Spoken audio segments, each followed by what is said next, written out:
پچھلی کلاس میں ہم لوگ میر تقی میر جو کہ دہلی کے شعرا کے بارے میں پڑھ رہے تھے۔ اس کلاس میں دو بڑے شہر جو دہلی دبستانی دہلی میں اہم ہیں وہ میر تقی میر اور اسد اللہ خان غالب۔ تو آج ہم لوگ جن کے بارے میں پڑھیں گے وہ ہیں اسد اللہ خان غالب۔ مرزا غالب 1797 عیسوی میں آگرہ میں پیدا ہوئے۔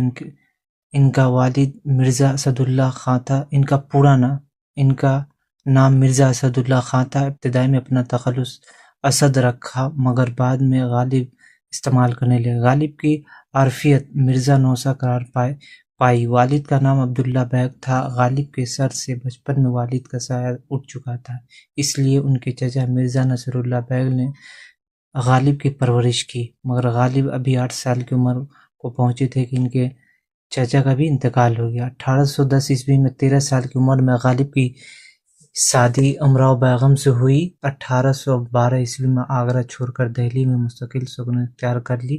غالب کی کوئی اولاد نہ تھی۔ 7 بچے پیدا ہوئے مگر کوئی زندہ نہ رہا۔ غالب کی پوری زندگی معاشی تنگی میں گزری۔ دہلی میں جب معاشی تنگی درپیش ہوئی تو غالب نے بہادر شاہ ظفر کے یہاں قلعہ ملازمت اختیار کر لی، جہاں بہادر شاہ ظفر نے مرزا غالب کو نجم الدولہ دبیر الملک نظام جنگ کا خطاب ادا کر کے 50 روپے ماہانہ وظیفہ مقرر کر کے خاندان تیموریہ کی تاریخ لکھنے پر مأمور کیا۔ ذوق کے بعد بہادر شاہ ظفر نے غالب کو اپنا استاد تسلیم کیا۔ 1857 کے بعد جب غالب کی سرکاری پنشن بند ہو گئی تو ان کی زندگی نہایت کسی میں پرسی سے ہی گزرنے لگی۔ غالب کی صحت مزید خراب ہوتی گئی۔ مرنے سے ایک روز قبل دماغ پر فالج کا اثر ہوا اور 15 فروری 1869 عیسوی کو وفات پا گئے۔ دہلی کے بستی حضرت نظام الدین میں انہیں دفنایا گیا۔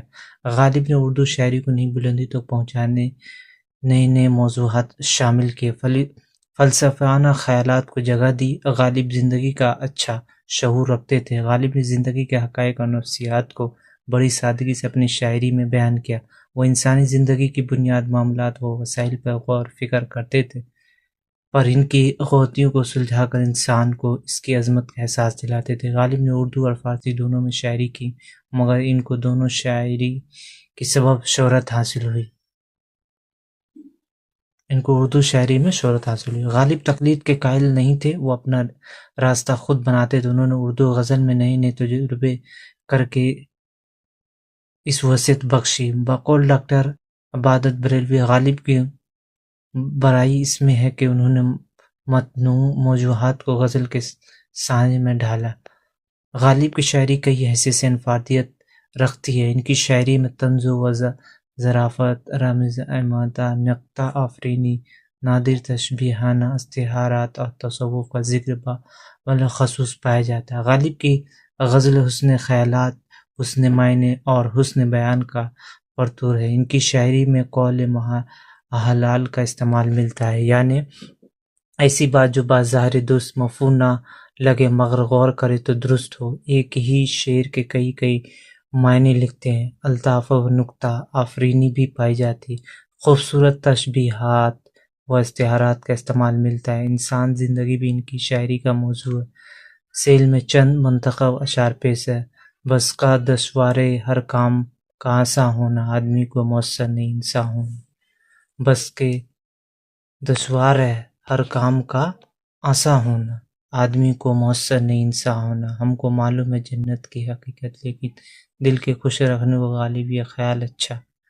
غالب شخصی طور پہ ایک اچھے انسان بھی تھے اور شاعر کی حیثیت سے بھی ان کا مرتبہ بہت بلند تھا۔ انہوں نے فارسی اور اردو دونوں زبانوں میں اچھی شاعری کی۔ غالب نے قصیدے بھی لکھے، لیکن دراصل وہ قصیدے کے شاعر نہیں تھے، بلکہ ان کا رنگ تو غزل میں کھلتا ہے۔ ان کے کلام میں سادگی، سلاست اور روانی پائی جاتی ہے۔ غالب کو بات کرنے کا انداز آتا تھا۔ وہ ایسی جدیدیت اور نظریت کا کام لیتے تھے کہ بات کچھ ہو جاتی تھی۔ غالب کے کلام کی خصوصیت شوخی اور ظرافت بھی ہے۔ یہ ان کی شخصیت کا کمال تھا کہ اتنی آفتوں کو سہنے اور ایسے ہولناک مناظر کو دیکھنے کے باوجود انہوں نے شوخی اور ظریفانہ حس کو برقرار رکھا۔ غالب نے اپنے خطوط کے ذریعہ اردو نثر کو بھی بلندیوں تک پہنچایا۔ الغرض غالب صرف اپنے دور کے ہی عظیم شاعر نہیں بلکہ ہر دور کے بڑے شاعر ہیں۔ ان کی عظمت کے گن اردو شعر و ادب میں ہمیشہ گائے جاتے رہے ہیں۔ یہ تھے دبستان دہلی کے دوسرے شاعر، اور اس کے بعد جو جتنے بھی شاعر ہیں ان کے چھوٹے چھوٹے ہیں وہ انشاءاللہ ایک دو کلاس میں ختم کر دی جائیں گے۔ اس کے بعد دبستان لکھنؤ کے شعراء کے بارے میں ہم لوگ پڑھیں گے۔